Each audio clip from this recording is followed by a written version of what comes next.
Ethan had always believed the lake was the heart of his life. It wasn't just water stretching between green hills and clustered cabins. It was a place where every memory seemed to return.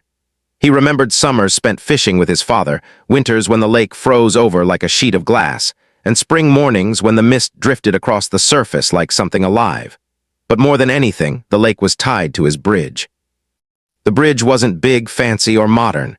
It was a narrow wooden structure that stretched across the shallow end of the lake, connecting Ethan's property to the road beyond. The boards creaked underfoot, the rails leaned just slightly, but it had a certain charm. His grandfather had built it nearly 70 years ago, one plank at a time, using lumber from trees that had once stood by the lakeshore. Over the years, Ethan had kept it in shape, replacing broken boards, sanding edges, and giving it a fresh coat of sealant every spring. To Ethan, the bridge was more than a way across water. It was history, heritage, and home. Neighbors sometimes stopped to admire it when they passed by. Children dared each other to run across its planks during stormy weather, and couples posed for pictures on it during the golden glow of sunset. It wasn't just his bridge, it was part of the lake's character. Things began to change when the new homeowners association formed. The HOA was supposed to bring order to the lakeside community, but from the start, its goals seemed bigger than just trimming lawns and keeping mailboxes painted. Marjorie, the HOA president, had a vision. She wanted to turn the lake into a place of high-end living. She spoke about attracting wealthy investors, about building a resort that would draw tourists from miles away, and about raising property values. Many residents were uncertain, but Marjorie spoke with such confidence that some went along with it. Ethan, however, never cared for big plans. He valued quiet mornings with a cup of coffee by the water, evenings on the porch watching fireflies, and weekends spent repairing his bridge.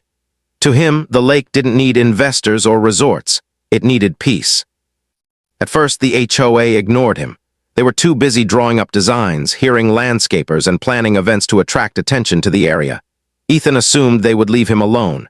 His property was private, after all, and the bridge had stood for decades without complaint. But one morning, a letter appeared in his mailbox. The HOA had declared his bridge out of compliance with the community's standards.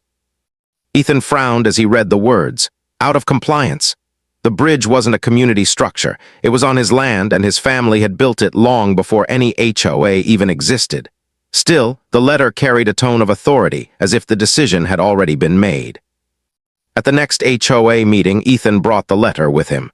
He stood patiently until it was his turn to speak, then held the paper in the air. "This bridge is mine," he said. "It's on my land, and it's been here longer than most of these houses. You don't have the right to tell me what to do with it." Marjorie gave him a polite but firm smile. "The bridge does not reflect the image we are trying to build here. Investors see it as unsafe and unprofessional. It may be yours, but it affects the entire community. We have standards now."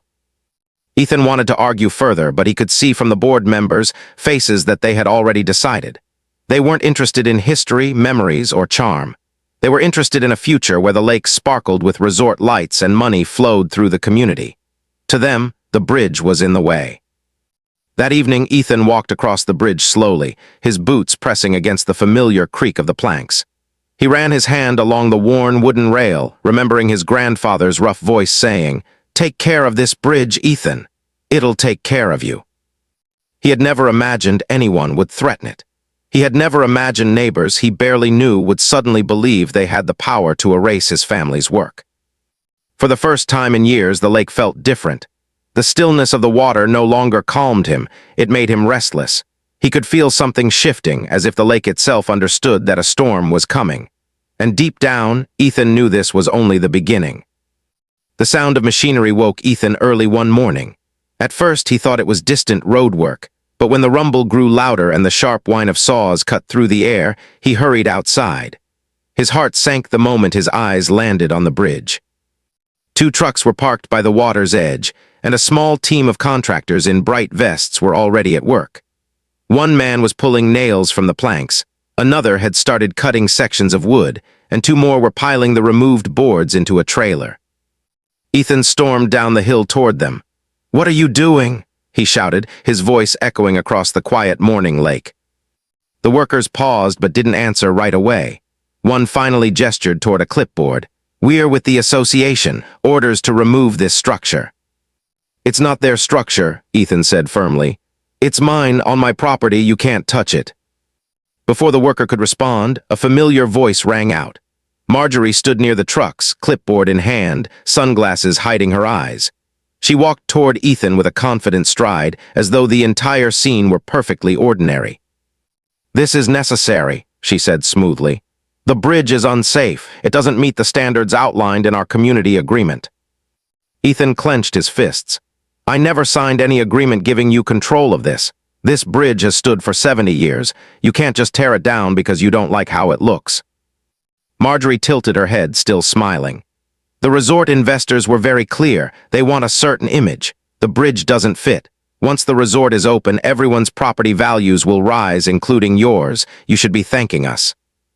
"Thanking you?" Ethan said, disbelief coloring his tone. "For destroying something my grandfather built with his own hands, for cutting off the only direct path from my home to town." Her smile thinned. Progress sometimes requires sacrifice. Before Ethan could reply, the sound of splitting wood cut through the air. One of the workers had sawed through a supporting beam, and part of the bridge groaned before collapsing into the shallow water below. The splash was loud, final, like a piece of history vanishing right before his eyes. Ethan felt a tightness in his chest.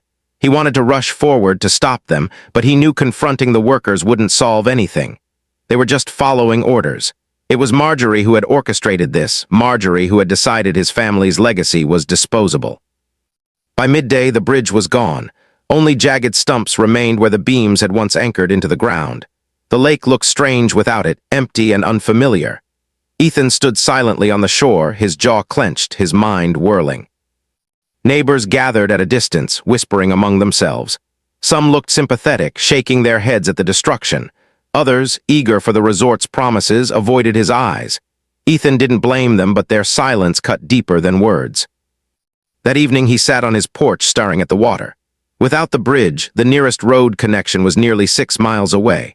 What had once been a 2-minute walk across planks was now a long detour through winding forest paths.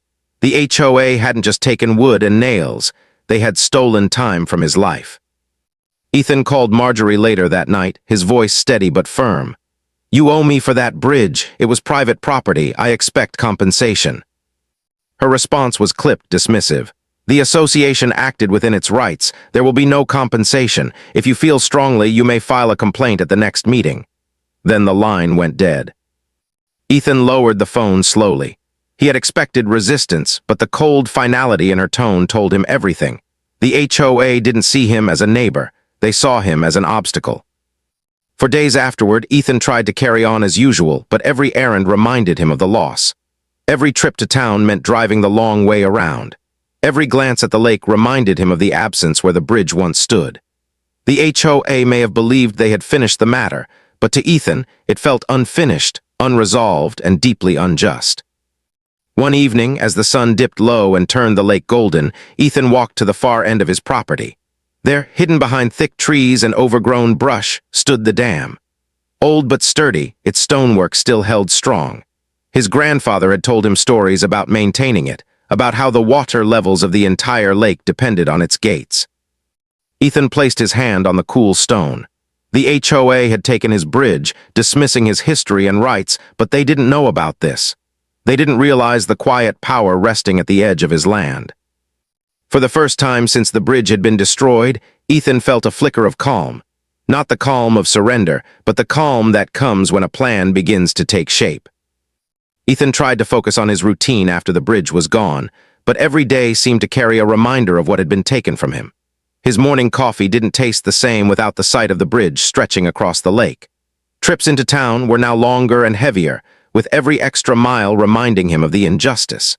Even the quiet evenings by the water felt incomplete, the reflection of the bridge missing from the surface like a hole in his world. The HOA carried on as if nothing had happened.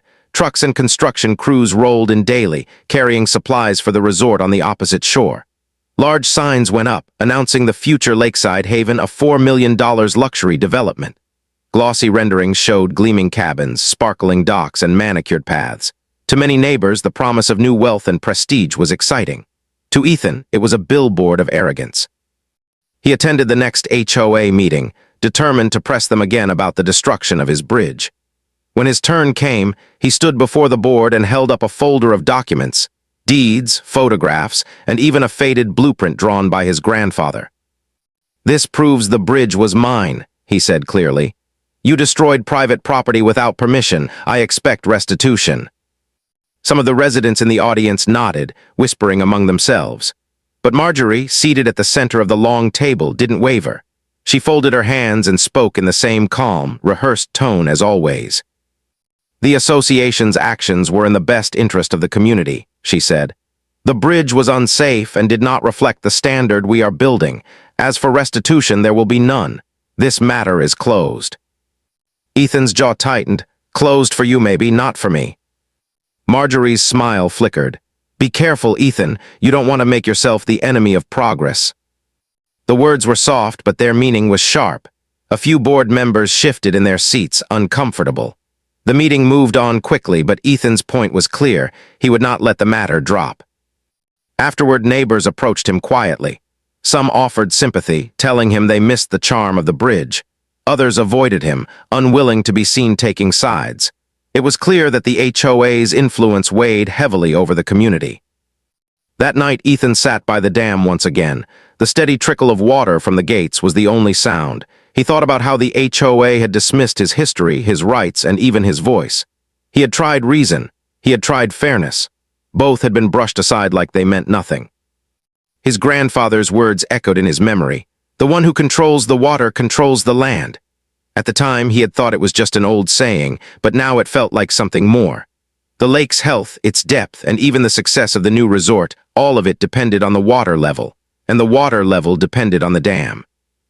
For the next few days, Ethan began studying the dam more carefully. He inspected the gates, the levers, and the old stonework. Despite its age, the structure was solid, a testament to the craftsmanship of another time. He oiled the rusted mechanisms, checked the flow, and made notes of how the water line rose and fell. Each evening, he watched the resort construction from a distance. They were building docks now, long wooden arms stretching into the water. Jet skis and small boats had already arrived, tied neatly in rows.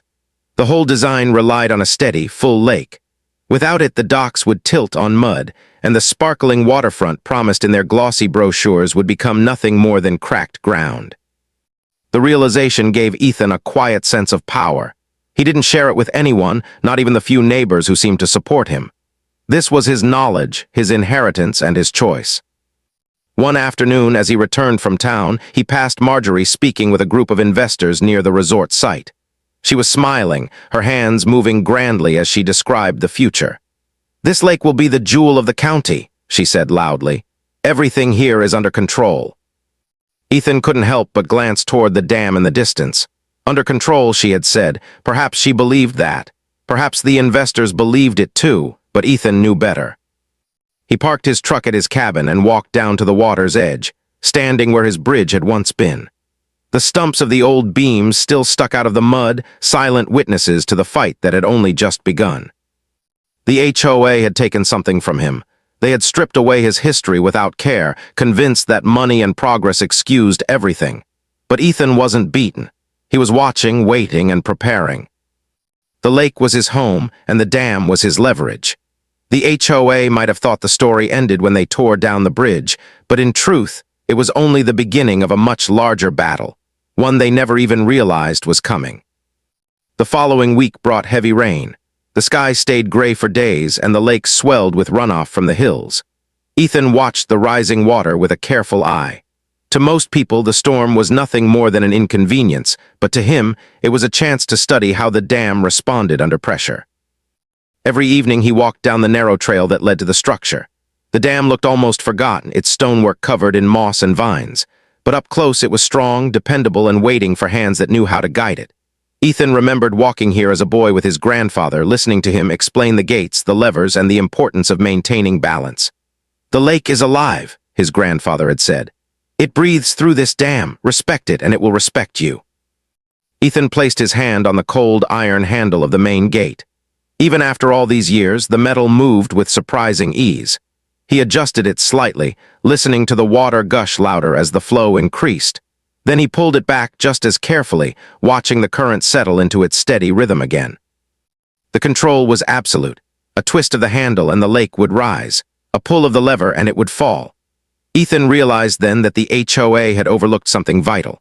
They might have controlled meetings, rules, and glossy presentations, but the true power of the lake, the element on which their entire $4 million dream depended, was right here in his hands.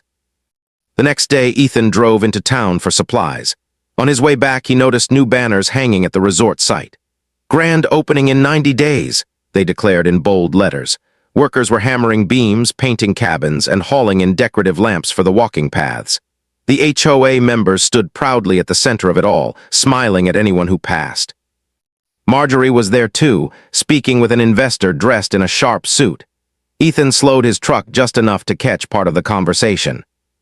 "The water line is perfect," Marjorie said confidently. "The lake has never looked better and it's not going anywhere. You can assure your partners this project is secure." Ethan's hands tightened on the steering wheel. Secure. The word lingered in his mind as he drove on. She spoke as though the lake were a guarantee, as though nature itself bowed to the HOA's vision. She didn't realize the truth, that it wasn't nature she needed to worry about, but the quiet dam on the far end of the property. That night, Ethan sat on his porch with an old leather notebook. His grandfather had kept notes about the dam for years, and Ethan had inherited the book along with the land. Flipping through its pages, he found charts showing rainfall, lake depths, and dates when the gates had been adjusted. Each entry was meticulous, a reminder of the responsibility that came with control. Ethan started making his own notes. He tracked the current water line, the daily changes from the rainfall, and the resort's progress. He didn't write in anger, but with calm focus, as if preparing for a chess match. The HOA thought they had silenced him when they tore down the bridge, but they had only awakened a part of him that had been quiet for too long. Days turned into weeks, and Ethan noticed how dependent the resort became on the lake's steady level. The docks were finished now, extending neatly into the water. Paddle boats and canoes floated at their edges, giving the place a polished look. Investors brought guests to tour the site, proudly showing off the shimmering reflection of the cabins on the lake. Every smile, every handshake, and every photograph depended on water that Ethan controlled. For the first time since the bridge was destroyed, Ethan felt the balance shift in his favor. He no longer saw himself as powerless. The HOA had overlooked the most important piece of the puzzle, and now he was the only one who understood the full picture. Standing by the dam one quiet evening, he watched the sunset paint the lake in streaks of orange and gold. The water glowed beautifully, calm and full. Ethan leaned against the stone and whispered softly, almost to himself, "They think they own this place, but they don't. Not yet." In that moment, he made a decision. He wouldn't rush. He wouldn't act out of anger. He would wait, watch, and choose the perfect moment. When that time came, the HOA would learn the truth, that progress without respect was fragile and that the lake did not belong to them. It belonged to the one who held the dam. By the time summer reached its peak, the resort's construction was nearly finished. The cabins stood polished, their decks gleaming with fresh wood stain. Decorative lanterns lined the paths and colorful banners announced the opening to anyone who drove past the lake road. To an outsider, it looked like success. Everything neat, everything bright, everything promising. But Ethan saw more than surface charm. He noticed the way the docks had been built with no flexibility, fixed at a level that assumed the water would never drop. He noticed the landscaping, how it hugged the shoreline so tightly that even a slight change in the water line would ruin the symmetry. Every detail of the resort was designed on the assumption that the lake would stay exactly as it was. That knowledge gave him a quiet strength. He didn't flaunt it, didn't speak of it, but it settled in him like a steady current. He wasn't powerless anymore. The next HOA meeting was held in the community hall, and Ethan arrived early. He sat in the back, arms crossed, watching the room fill. Marjorie and the board members sat at their table in front, papers stacked neatly in front of them. Their expressions carried the ease of people who believed they had already won. When the meeting began, Marjorie wasted no time. "As you all know," she said, her voice bright and commanding, "our resort project is nearly complete. This will bring prosperity to our community. Property values are rising and investors are eager. We are entering a new chapter." Polite applause followed from some of the audience. Ethan stayed silent. During the section for resident concerns, he stood and walked slowly to the front. The room grew quiet. Marjorie's smile thinned just a little, but she kept her confident posture. I'm here again about the bridge, Ethan said evenly. You tore down something that didn't belong to you. You dismissed my request for restitution, but I won't let it drop. That bridge was my family's legacy, and you had no right. A murmur moved through the crowd. A few neighbors nodded, others shifted uncomfortably. Marjorie leaned forward. Ethan, we've explained this. The bridge was unsafe and didn't meet our standards. The matter is closed. It's not closed for me, Ethan said, his voice steady. And let me remind you, my property doesn't fall under your control. You don't own the land, you don't own the water, and you certainly didn't own that bridge. For the first time, Marjorie's smile faltered. Be careful, Ethan. This hostility doesn't help you. He met her gaze calmly. I'm not hostile, I'm patient, and I know things about this lake you don't. The room went silent. Some board members shifted uneasily, sensing tension they didn't understand. Marjorie quickly moved on, brushing his words aside. Thank you for your input, she said, turning to the next item on the agenda, but Ethan knew she had heard him. After the meeting, a few residents approached him quietly. One man whispered, She went too far with the bridge, you're right to push back. Another muttered, Careful, Ethan, they've got money behind them. Ethan thanked them but kept his thoughts to himself. He wasn't looking for sympathy or warnings. He already had what he needed. The dam, and the knowledge that the HOA's entire dream depended on water they couldn't control. Later that week, Ethan drove past the resort site again. The parking lot was freshly paved, and gardeners were planting flowers along the entrance. Marjorie stood with investors near the shoreline, proudly gesturing toward the shimmering water. Perfect, he heard her say. This view is our selling point. Guests will pay any price for it. Ethan slowed his truck, watching them for a moment. Marjorie turned, and their eyes met across the distance. For just a second, her confident expression flickered. He gave her a small nod before driving on. That evening, Ethan returned to the dam. The sun was sinking, casting long shadows across the lake. He stood at the edge, looking out at the water reflecting the pink sky. His hand rested on the iron lever, cool and solid beneath his grip. He didn't pull it, not yet, but he felt the power there waiting. The HOA believed they had silenced him. They believed the resort was unshakable, their triumph inevitable. But Ethan knew differently. He had patience, time, and leverage they couldn't imagine. The confrontation had begun, though Marjorie didn't yet realize it. And when the time came, she and the HOA would understand just how fragile their progress really was. Summer rolled on, and the resort neared its grand opening. The cabins were furnished, the pathways swept clean, and glossy flyers began appearing in nearby towns advertising a premier lakeside getaway. To the community, it looked like the HOA had succeeded. People spoke about jobs, tourism, and rising property values. The board carried themselves with pride, certain they had created something untouchable. Ethan, however, saw the cracks. One afternoon, while shopping in town, he overheard two contractors at the hardware store. They were discussing the docks. Built too rigid, one said, shaking his head. If the water line drops even a foot, those pilings will tilt. They didn't plan for movement. The other contractor nodded. That's what happens when you rush a job for investors. It looks pretty, but it's fragile. Ethan walked out of the store with his supplies and a quiet satisfaction. Fragile was the word he had been waiting for. Back at the lake, he began watching more closely. The resort's landscapers had built terraced lawns right down to the water's edge. Decorative stones and flower beds lined the shore, perfectly even with the lake's surface.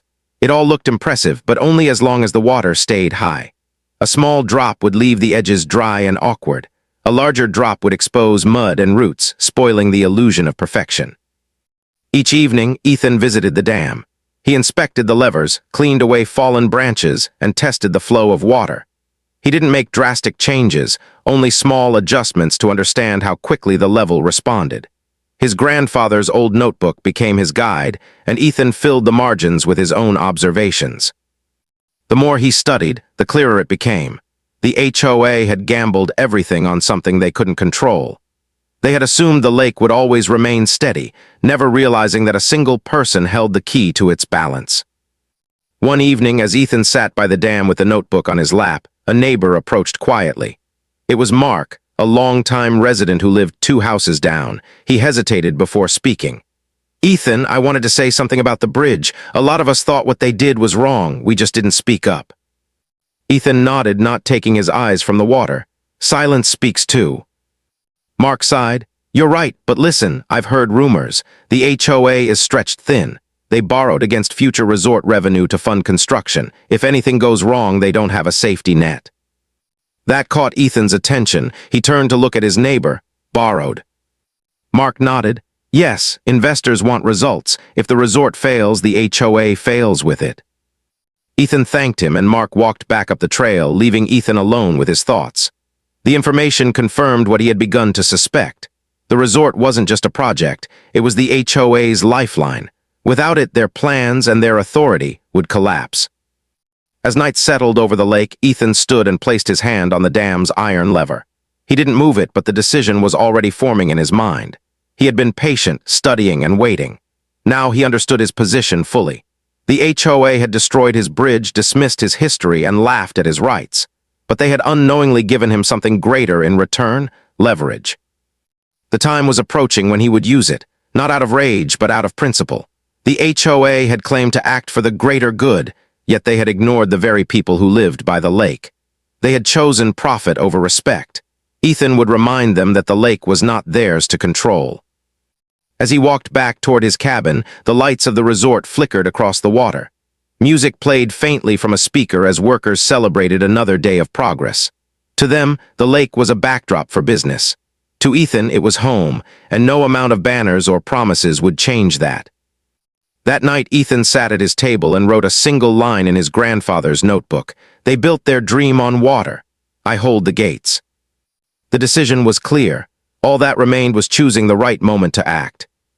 The grand opening weekend arrived with fanfare.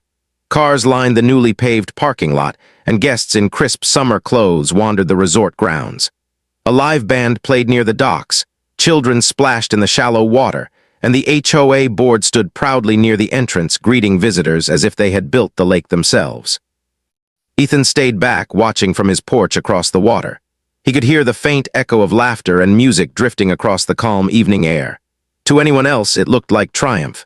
To him, it looked like a show balanced on a thin edge, one strong wind away from collapse. That night, when the celebrations wound down and lanterns glowed across the shoreline, Ethan walked the familiar trail to the dam. The air was cool, the forest quiet except for the steady hum of crickets. He paused at the stone wall, notebook in hand, and studied the water line under the moonlight. The lake was full, almost too full after the weeks of steady rain. Perfect for the resort, but also perfect for what he had planned. He laid the notebook on the stone and ran his fingers over the iron lever. The weight of the decision pressed on him, but it wasn't fear, it was certainty. The HOA had ignored his warnings, dismissed his claims, and destroyed something irreplaceable. They had believed their success untouchable, but they had never asked who kept the lake steady. Ethan pulled the lever. At first, the change was subtle, a stronger current rushing through the gates, a low rumble echoing against the stone. But as the minutes passed, the flow grew louder, the water spilling through with steady force. Ethan stood still, watching as the surface of the lake began to lower. By dawn, the change was visible. The docks at the resort no longer sat flush with the water but angled slightly, their pilings exposed by several inches. Boats leaned awkwardly against the mud. The flower beds planted so carefully along the shore now sat dry and uneven. Workers hurried along the shoreline, puzzled, muttering about the sudden drop. Ethan observed quietly from a distance. He didn't smile, didn't cheer, he simply watched. By the second day, the problem had grown impossible to ignore. The waterline had fallen nearly a foot, leaving the shallow areas cracked and muddy. Guests who had booked lakefront cabins complained that their view was no longer water but bare soil. The glossy promise of luxury now looked fragile and unfinished. The HOA scrambled. Marjorie called an emergency meeting, gathering the board in the community hall. Her voice was sharp, controlled, but urgent. "This is temporary," she insisted. "The water will return. We just need to reassure the investors." One board member shifted uneasily. "But what if it does? What if the lake keeps falling?" Marjorie shot him a glare. "It won't. This lake has been steady for years. Nothing is wrong." Ethan, sitting quietly at the back of the room, finally spoke. His voice carried just enough weight to silence the whispers. "Nothing is wrong with the lake," he said. "It's doing exactly what it's supposed to do. The question is, did you ever stop to think about what keeps it that way?" All eyes turned toward him. Marjorie's jaw tightened, her expression hardening. "You," she said slowly. Ethan didn't deny it. He met her gaze calmly. I asked for fairness. You gave me nothing. I asked for respect. You laughed. Now you're learning that this lake doesn't answer to you. The board members exchanged nervous looks. Marjorie tried to recover her composure. If you're behind this, you're destroying more than a resort. You're hurting the whole community. The community didn't tear down my bridge, Ethan replied. The HOA did. The community didn't silence my voice. You did. If you want this lake to stay full, you should have thought about the one person who can make that happen. Silence hung in the hall. Even those who had once supported the HOA avoided Marjorie's eyes. They knew Ethan was right. By the end of the week, the resort stood on shaky ground. Investors pulled out of contracts, citing unstable environmental conditions. Guests demanded refunds. The once celebrated project was now the subject of quiet complaints and angry whispers. From his porch, Ethan watched the water line settle lower, the reflection of the cabins distorted in the shrinking lake. He didn't gloat, but a calm satisfaction filled him. The HOA had built their dream on water, and they had forgotten who held the gates. The lake had always been steady, a mirror of the sky and the trees, but now its lowered edge told a different story. Where boats once floated gracefully at the docks, they sat crooked in mud. The resort's manicured shoreline, once its greatest pride, looked ragged and unfinished. By midsummer, the place that had been hailed as a $4 million jewel was unraveling. Guests canceled reservations, travel blogs posted unflattering reviews, and contractors complained about unpaid invoices. The HOA's glossy dream had begun to sink, not with noise or drama, but with quiet inevitability. Ethan moved through his days with calm purpose. He still repaired his nets, maintained his cabin, and tended the dam as his grandfather had taught him. But where once he worked in silence, now neighbors came by, asking questions, offering quiet thanks. One afternoon, Mark, the neighbor who had warned him about the HOA's debts, stood with Ethan on the trail overlooking the water. You know, Mark said, the board is losing their grip. Folks around here are starting to see them for what they are. People are saying you did what none of us could. Ethan shook his head. I didn't do it for recognition. I did it because they thought they owned what they never earned. They forgot the lake belongs to the land, not to contracts or committees. Word of Ethan's control over the dam spread, not through gossip, but through simple observation. Residents saw the truth. When Ethan chose to release water, the level dropped. When he closed the gates, it steadied. He had never claimed power, but the facts spoke louder than any claim the HOA had made. The breaking point for the board came during another emergency meeting. This time, the room was packed not just with members, but with townspeople and investors demanding answers. Marjorie, still clinging to her position at the front, tried to rally the group with her usual confidence.